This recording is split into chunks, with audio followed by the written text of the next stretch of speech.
कि वे आए और अपनी मधुर आवाज़ से हम विद्यार्थियों के जीवन में मिठास को लाए।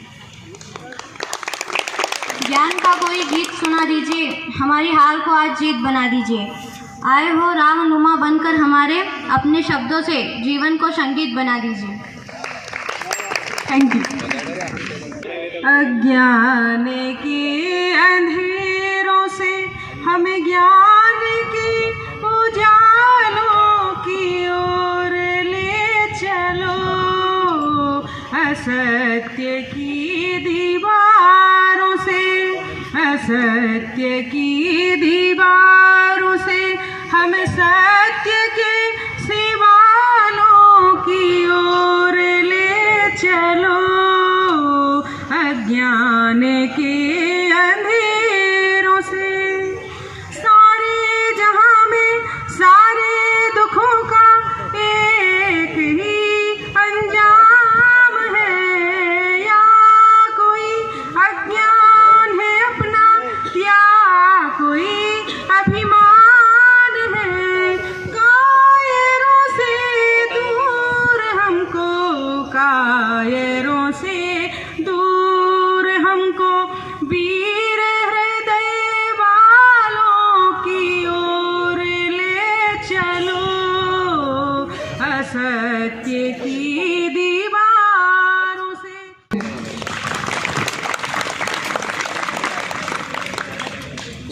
धन्यवाद मैडम, आपकी मधुर आवाज़ से पूरा वातावरण मधुर हो गया। अब मैं आमंत्रित करती हूँ गुलाब सर को कि वे आए और विद्यार्थियों को उनके स्वर्णिम भविष्य के लिए अभिप्रेरित करें। आदरणीय प्राचार्य महोदय एवं उप प्राचार्य महोदय और मेरे साथीगण और मेरे प्यारे बच्चों को नमस्कार। आज का दिन विशेष दिन है, विशेषकर 12वीं वालों के लिए। जब हम कक्षा 12वीं के वर्ष 2023 के बच्चों के लिए विदाई समारोह का आयोजन रखा गया है। आज 11 फरवरी को हम बड़ी संख्या में छात्रों और युवाओं को स्कूल में लगभग 4 साल अध्ययन किया है। आप लोगों ने सभी ने यहाँ से बाहर जाकर कॉलेज से जुड़ने और देखने के लिए वर्षों का इंतजार किया है। आखिरकार इतना लंबे इंतजार के बाद वो दिन आ ही गए हैं। आप इस स्कूल को छोड़कर अपने भविष्य को नया रूप देने कॉलेज की ओर प्रवेश कर रहे हैं। एक नई उन्नति, नया विकास, एक नई मोड़ की ओर जा रहे हैं। और मैं कक्षा अध्यापक के नाते आपको आपके उज्जवल भविष्य को कामना करता हूं और अपने माता पिता और अपने गांव, अपना तहसील और अपने जिले का नाम रोशन करें, यही मेरी शुभकामना है। मैं विदाई समारोह के ऊपर एक शायरी लेकर आया हूं।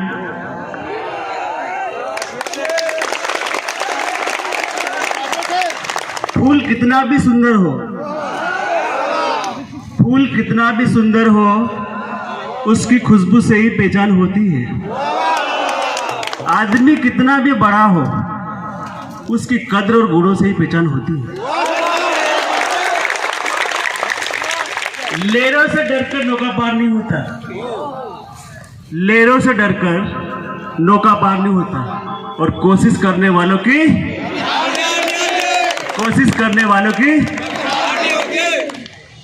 Thank you so much.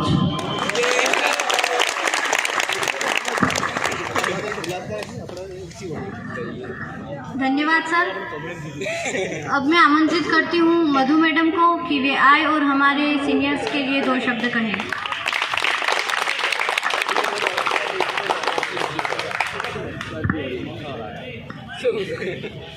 सभी को मेरा नमस्कार। शायरी नहीं सुना रही बेटा मैं। आज के इस अवसर पर मैं कक्षा 12वीं वालों को यही कहना चाहूँगी कि अब वो समय आ गया है बच्चों कि आपको वो सारी बातें याद आएंगी, और जब याद आएंगी तो भावुक भी कर जाएंगी, जो आपको आम तौर पर विद्यालय में नापसंद होती है। जैसे आपके कक्षा में नहीं आने पर आपके पेरेंट्स को कॉल करना, आपकी कॉपीज़ कंप्लीट ना होने पर आपको डांट लगाना और कभी कभी मारना भी, आपको कक्षा में प्रश्नोत्तर याद करवाना और फिर उसी का टेस्ट लेना और मार्क्स कम आने पर दोबारा लिखवाना और फिर गलत लिख कर आने पर फिर से लिखवाना। ये सब चीज़ें आपको कक्षा में बिल्कुल पसंद नहीं आती। लेकिन अब आप जब कॉलेज में जाएंगे तो आपको ये एहसास होगा कि इस तरीके से दबाव बनाने वाला कोई है ही नहीं। कॉलेज में जो टीचर्स होते हैं ना, वो भी आपको यही समझते हैं कि आप बहुत बड़े हो चुके हैं, आप खुद का ध्यान खुद रख सकते हैं। ठीक है, और बड़े तो आप हो गए हैं, लेकिन ये अंतर आपको समझ में आएगा और आप भी इस बात को मानते हैं कि शिक्षक जो दबाव बनाते हैं आप पर, उससे आपका बहुत फ़ायदा हुआ है। आप स्कूल में डेली आते हैं, उस वजह से पेरेंट्स को कॉल ना कर दें कहीं टीचर, ये डर रहता है। मार्क्स भी अच्छे लाते हैं, वरना आपको 4-4, 10-10 बार लिख कर लाना पड़ेगा वापस। तो ये दबाव की वजह से आपका बहुत फ़ायदा होता है ना। लेकिन अब आपको वो चीज़ें याद आएंगी और वापस बोल रही हूँ, वो जब याद आएंगी तो आपको भावुक कर जाएंगी। Thank you.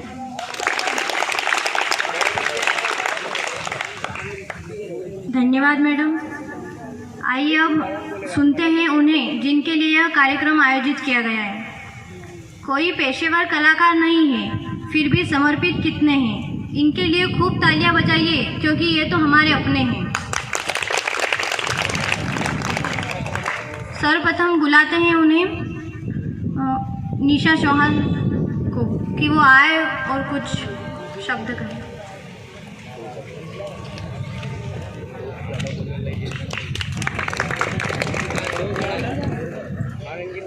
आप सभी को मेरा नमस्कार। प्राचार्य सर और सारे शिक्षकों को मेरा नमस्कार और सारे भाई बहनों को मेरा नमस्कार। यहाँ उपस्थित सभी को मेरी तरफ से नमस्ते। सम्मानीय मुख्य अतिथि आदरणीय प्राचार्य महोदय, सभी शिक्षकगण और मेरे प्यारे दोस्तों, और हम सभी जानते हैं कि आज स्कूल में हमारा आखिरी दिन है। आज मैं आपके सामने अलविदा कहने के लिए खड़ी हूँ। वैसे तो आज यह खुशी और दुख दोनों का दिन है। खुशी इस बात की हम हमारे उज्जवल भविष्य के लिए आगे बढ़ रहे हैं, और दुख इस बात का है कि जिस स्कूल में हम सब दोस्त एक साथ बड़े हुए हैं, जहाँ हमें अच्छे दोस्त शिक्षक मिले, ऐसे स्कूल शिक्षकों और प्यारे दोस्तों को हम अलविदा कहने वाले हैं। मैंने सपने में भी नहीं सोचा था कि एक दिन हमें इस स्कूल को छोड़ना पड़ेगा, जहाँ हम अपने परिवार के सदस्य के रूप में रहते हैं। भूल ना पाएंगे तुम्हें, न हम भूल पाएंगे। जो दिन है गुजारे साथ, वो दिन याद आएंगे। धन्यवाद। धन्यवाद दीदी। अब मैं आमंत्रित करती हूँ कक्षा 12वीं C से कृष्णदास बैरागी को कि वे आए और अपना अनुभव साझा करें। इंसान होता है जो अपने ज्ञान और धैर्य से विद्यार्थी के जीवन को एक मजबूत आकार देता है। शिक्षक कभी भी बुरे नहीं होते, केवल उनके पढ़ाने का तरीका अलग होता है जो अलग होता है। शिक्षक हमें अच्छी आदतों के लिए प्रेरित करते हैं। एक अच्छे शिक्षक अच्छे समाज का निर्माण करने में महत्वपूर्ण स्थान रखते हैं। मधु वर्मा मैम, आप हमारे सबसे प्रिय शिक्षक हैं। आप अपने चेहरे पर हमेशा मुस्कान लिए फिरते हैं। आप हमें अपने जीवन के अनुभव बताते हैं, सभी बच्चों को एक समान समझते हैं। आप हमें हमेशा अच्छा कार्य करने के लिए प्रेरित करते हैं। आप जानते हैं कि हमें केवल उन्हीं के विषय में ज़्यादा रुचि रहती है, इसलिए आप हमेशा कहते हैं कि हमें हर विषय में ध्यान देना चाहिए, जिससे हमें कोई भी किसी भी क्षेत्र में हरा ना सके। आप हमारे मन की बातें आसानी से समझ लेते हो। आप बिना किसी स्वार्थ के हमें पढ़ाते हो। आपसे हमें मार्गदर्शन मिलता है। आप हमारी गलतियों पर हमें समझाते भी हो और डांट भी देते हो। मैं आपका दिल से धन्यवाद देता हूँ और सभी शिक्षकों का दिल से आभार करता हूँ। जो इस विद्यालय के मुखिया हैं, हमारे आदरणीय मनीष जादव सर से निवेदन है कि वे आएं और विद्यार्थियों को उनके करियर के लिए मार्गदर्शन प्रदान करें। अपनी आभा से हमारा जीवन सुसंस्कृत कर दीजिए। हमारी अल्प प्रसन्नता को विस्तृत कर दीजिए। आपकी उपस्थिति पाकर ये मंच रोशन हुआ है। स्नेहपूर्ण उद्बोधन से हमें उपकृत कर दीजिए।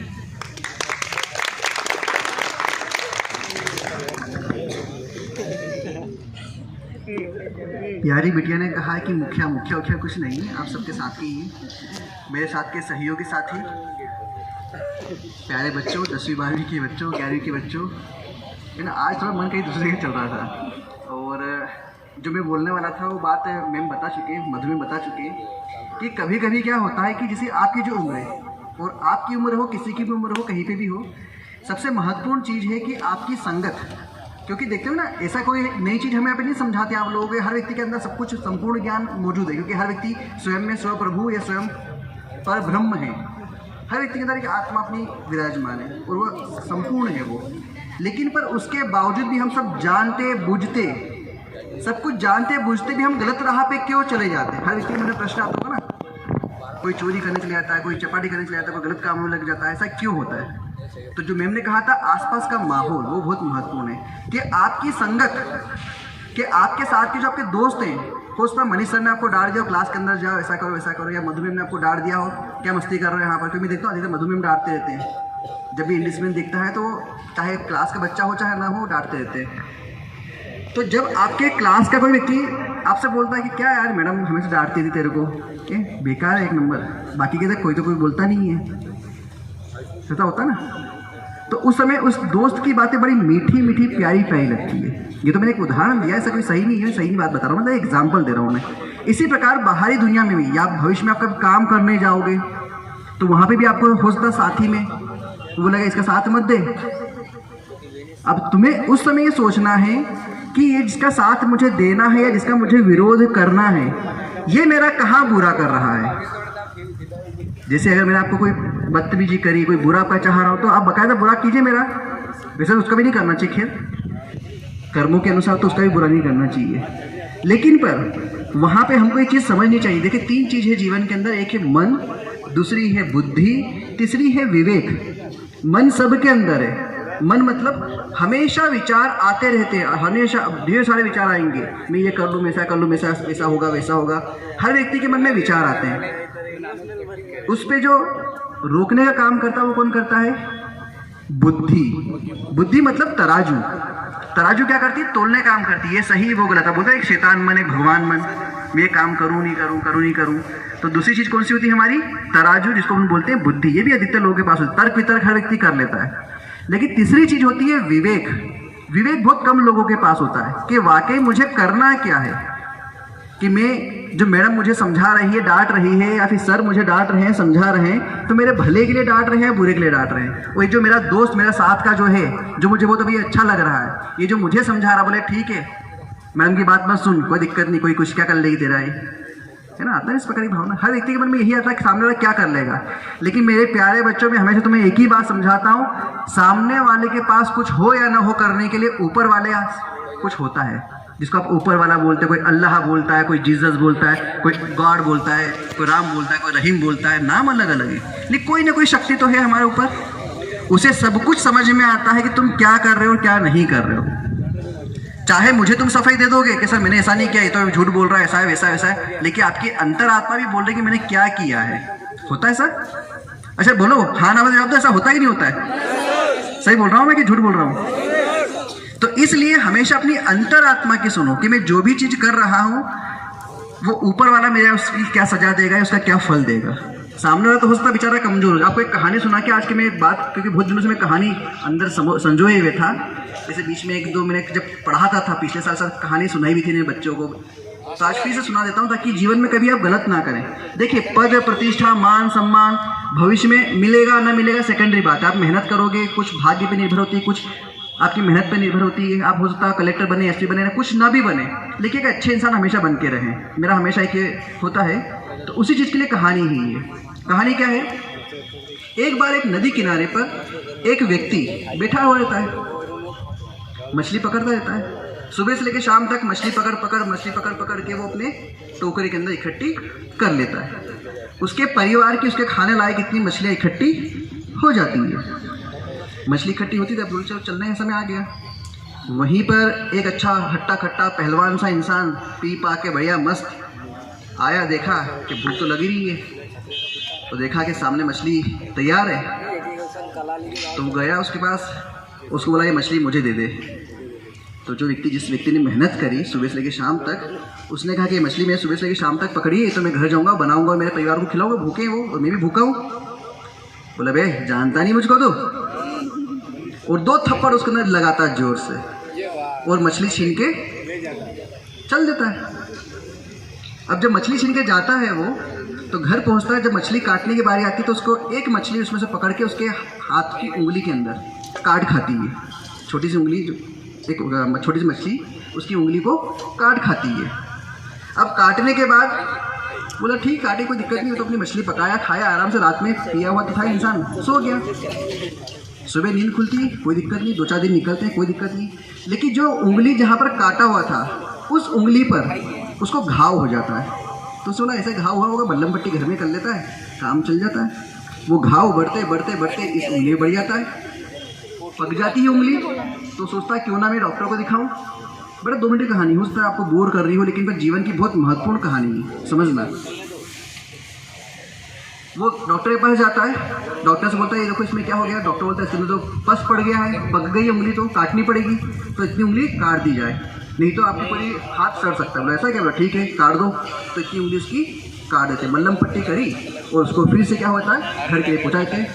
2-4 दिन होते और फिर से जहाँ मल्लम पट्टी करी होती वहाँ से खून बहने लग जाता है। वो फिर से दौड़ा डॉक्टर के पास जाता है, डॉक्टर से बोलता है कि डॉक्टर साहब देखो इसमें फिर से खून निकल रहा है। मल्लम पट्टी खोलते हैं, देखते हैं तो उसमें फिर से बड़ा घाव हो जाता है। तो बोलता है इसका जो घाव है, इसके अंदर जो रिएक्शन है, जिसको क्या बोलते हैं, इसके अंदर जो घाव की अंदर रिएक्शन है वो आगे बढ़ चुकी है ना, इसका इफेक्ट, या इसका क्या बोलते हैं, अफेक्शन, ये बोलते हैं इन्फेक्शन। देखो मनोस्थिति कहीं कहीं देखिए, इन्फेक्शन क्या होता है, आगे फैल जाता है। तो बोले उंगली यहाँ से काटनी पड़ेगी। बोले जल्दी काटो। बोले नहीं तो तुम्हारा पूरा हाथ काटना पड़ेगा। बोले काटो भी हाथ। तो यहाँ से उंगली काट के उसको वापस मल्लम पट्टी करके पहुँचा देते हैं। 2-4 दिन होते हैं, फिर से खून बहना चालू, फिर से खून बहना चालू, फिर से दौड़ा डॉक्टर के पास जाता है। वो डॉक्टर से बोलता है डॉक्टर साहब देखो इसमें क्या हुआ। बोले इसमें तुम्हारा जो हाथ का पंजा, ये पूरा पंजा क्या हो चुका है, इन्फेक्टेड हो चुका है, फिर तो पूरा पंजा काटना पड़ेगा। बोले काटो फटाफट।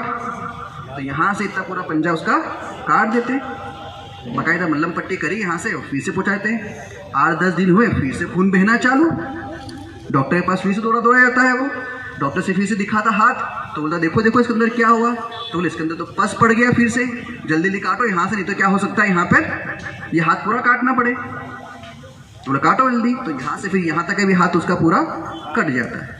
फिर 10-15 दिन गुजरते हैं, फिर से यहाँ से फिर से खून बहना चालू। डॉक्टर बोलता है कि भैया मेरे जीवन के 20 से 25 साल के तजुर्बे में आज तक ऐसी घटना मैंने नहीं देखी है, मुझे बताओ ये घटना घटित कैसे हुई।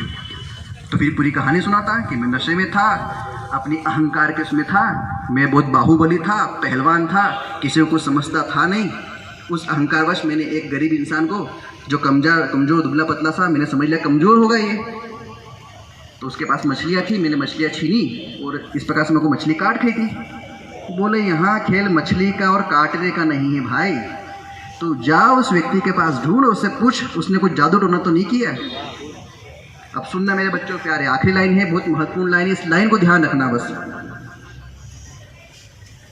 जाता है दौड़ा उसी नदी किनारे, ढूंढ सोचता है बाई चांस मिल जाए, माफी मांग लूँ, जादू टोना निकाल देगा तो ज़्यादा अच्छा है। वो फिर से वहीं पे मछली पकड़ता हुआ दिखता है उसको, मछली पकड़ के उससे जाता है, भैया खड़े हो, भैया बता तूने ऐसा क्या किया था कि तू मेरे हाथ पूरा कटवा दिया। बोले क्या हुआ, मुझे नहीं पहचानता आप कौन है, मैं तो भूल भूल गया हूँ। बोले तुझे ध्यान नहीं, तुझे मैंने थप्पड़ मारा था, तेरी मछली छीन के गया था उस दिन, ये सब मेरे साथ घटना हुई, ऐसा मेरे साथ हुआ। उसने उसकी पूरी घटना बताई। तूने ऐसा क्या जादू टोना किया कि मेरा पूरा हाथ कटवा दिया।